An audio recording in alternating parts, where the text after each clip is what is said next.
Good afternoon. My name is Kristen Alexander, and this is my serial killers presentation for Criminal Studies 220. Today I'll be discussing the Bloody Countess, Countess Elizabeth Bàthory, who lived in the 16th century.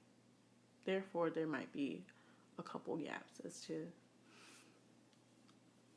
to why she definitively did what she did, because there isn't a ton of scholarship on her, given how old she is and the fact that she is foreign. So most of the scholarship is originally in Hungarian, and I can't read Hungarian, nor am I the greatest of translators.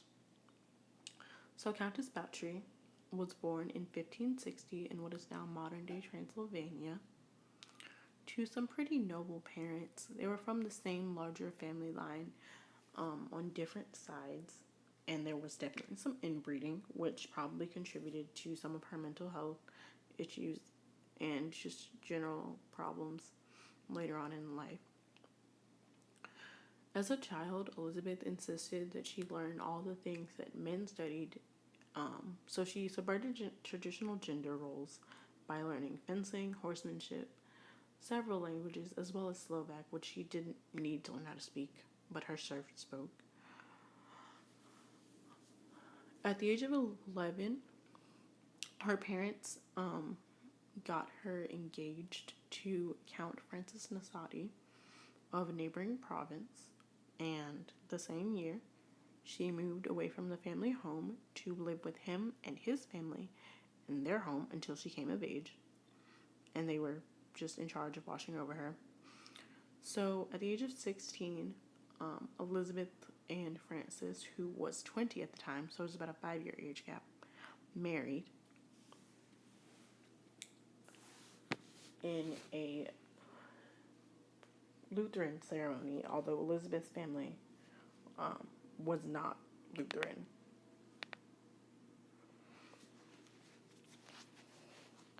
In about 1578, so about 6 years after their marriage, Francis started to go to war on a regular basis. And it should be noted that in Hungary, the nobility had to pay for their own military protection and assistance out of pocket, whereas in other monarchies, if you paid taxes, you were automatically granted military protection and assistance. So that was a lot of money that they could have used to pay for serfs, food, their children, the 2 children they definitely had, anything else. All that money had to go to military and fighting wars. Elizabeth and Francis had 2 children by then, a daughter, Anna, and then a younger daughter named Catalin, whom they called Cata. They would go on to have 3 more children, all of them sons, although only Paul would live to adulthood.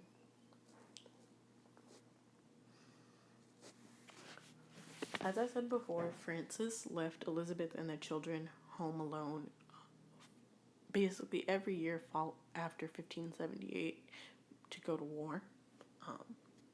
So she didn't really have a support system available to her like other women might have at the time.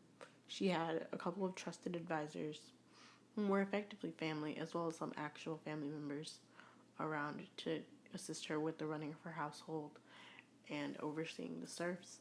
But she had a lot of real estate. They had a lot of real estate to oversee, as well as traveling to do. So she delegated a lot of her responsibilities to a chief advisor, Imre Vasare, who did a lot of the day-to-day running around for her while she traveled and took care of her children. Elizabeth definitely had a temper, because in letters that historians have uncovered from family archives from her husband's family, she had a lot of issues with money, because the royal treasury took a lot of money from her husband during his life. They took out a very large loan and would later refuse to pay it back ever, even when they were very much struggling and in great need of money and funds to feed their serfs and themselves. She also grew pot, which was very interesting. A little fun fact for you. It's 4 o'clock.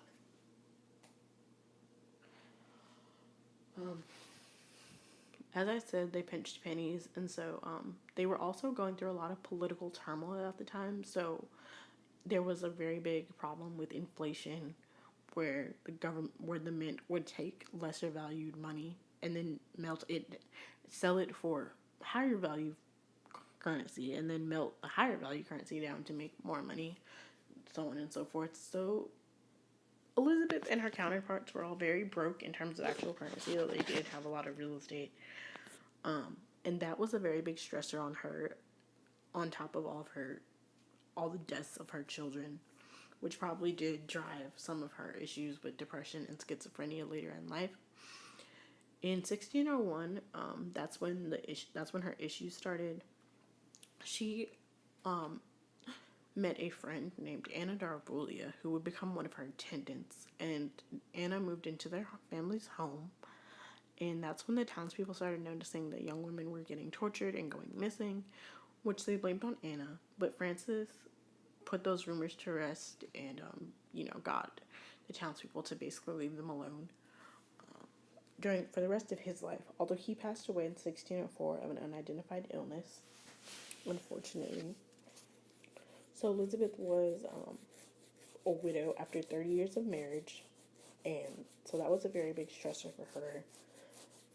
So in 1605, there was also a very large uprising of the working class and the nobles to the then king, who wanted to make the national religion a different branch of Christianity that Elizabeth and others did not agree with. So in that war and uprising, her older brother Stephen was killed, which meant that was yet another life stress for her, and she had to go home for a funeral. On her trip home for the funeral, she brought at least 3 young women with her between the ages of 10 and 14, which was her ideal victim type. And she killed all 3 of them in various ways. One of them tried to run away from her to avoid being tortured, so she died of exposure because she made her stand in the river for hours on end in the middle of November. And then she bludgeoned and possibly whipped and cudgeled the other 2 girls to death, either on their way to the family estate or when they'd returned to her estate. So that fueled more rumors of torture by Elizabeth towards young women. For the next 5 years, she would continue to torture young girls even as she was bedridden.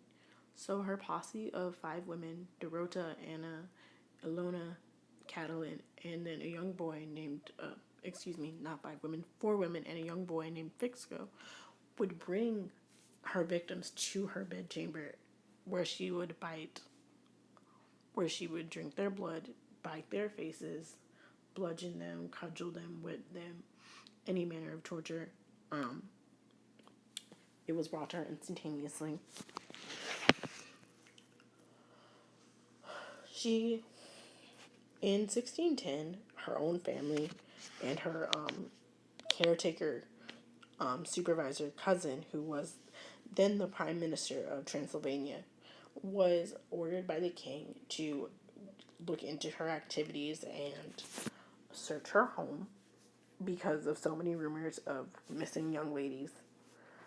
So her cousin, her most trusted advisor, Imre, who ran her household and was her property manager, as well as her 2 sons-in-law, came with an armed escort to her castle right after Christmas in 1610 and searched the house. They found the bodies of girls on the verge of dying, as well as plenty of dead girls throughout the household.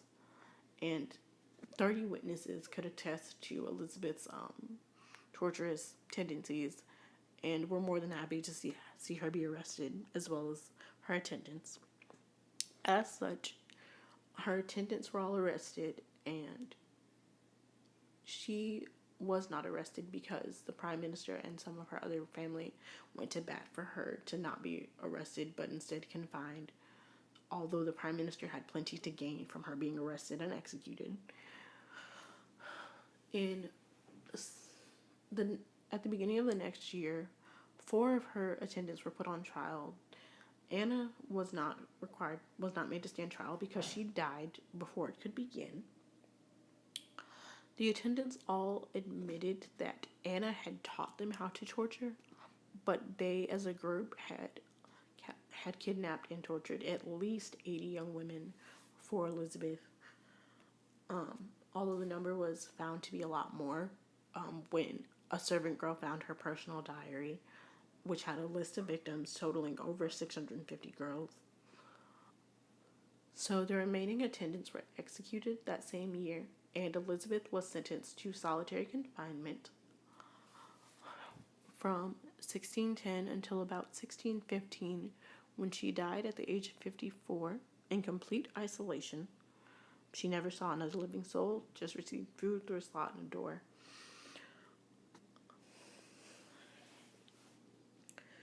She was buried at her family's estate 2 years later, but then her gravesite was moved again. And as of 1995, no one quite knows where she's buried, although the family's estate is still standing, and you can actually walk through the torture chambers where she did all of her murdering, which is pretty fascinating. As to whether or not Elizabeth did it as a matter of nature versus nurture, I think that given her upbringing definitely had a was a contributing factor, because I think that she felt like she knew that because of her power she was able to get away with a lot more than a regular person could have, and they certainly didn't have the technology or means to have done like extensive blood testing and CSI work like what we have now to figure out that it was definitively her handiwork that killed all those young women. But also, the mental illness that her family frequently suffered from probably had a very large part to play in it, as experiencing so much death throughout her life was probably a very big stressor for her that would lead her to do what she did. But overall, I do think that it was largely a matter of nature and just her general psychopathic, ill-tempered tendencies that drove her to do it. I do think that the deaths of her sons had a very large part in it, specifically given that she probably felt a lot of resentment towards other people who had living children, because I know that at least one of her sons, though he didn't live to adulthood, lived for a good while, and the fact that he probably died around the time that she around the age of 10 or so, which is probably contributed to why she killed such young girls over the course of her life. And the fact that she ended up almost destitute definitely acted as another stressor for her, because the government took all that money from her family and never paid it back, although they did buy some of her real estate after a point, but would never give her like a tax break, forgive her taxes or anything like that, which might have alleviated some of her stressors and issues in the long run. Although I imagine that given all of the circumstances, including her genetic predisposition, she probably would have killed someone anyway. Although with less stress, her victim total probably would have been lower. It's alleged that she killed so many young girls because she wanted their youth. She did die pretty late in life for the time period. She died in her mid-50s, approximately age 54, maybe 55. Give or take a few months. So she was pretty old, which is reason enough to want to reclaim your youth as much as you can. So that definitely contributed. So her desire to be youthful again definitely contributed to her choices. But at large, it was very much her nature and not necessarily the way she was brought up, because plenty of other people were of the same social class as she was and didn't kill people.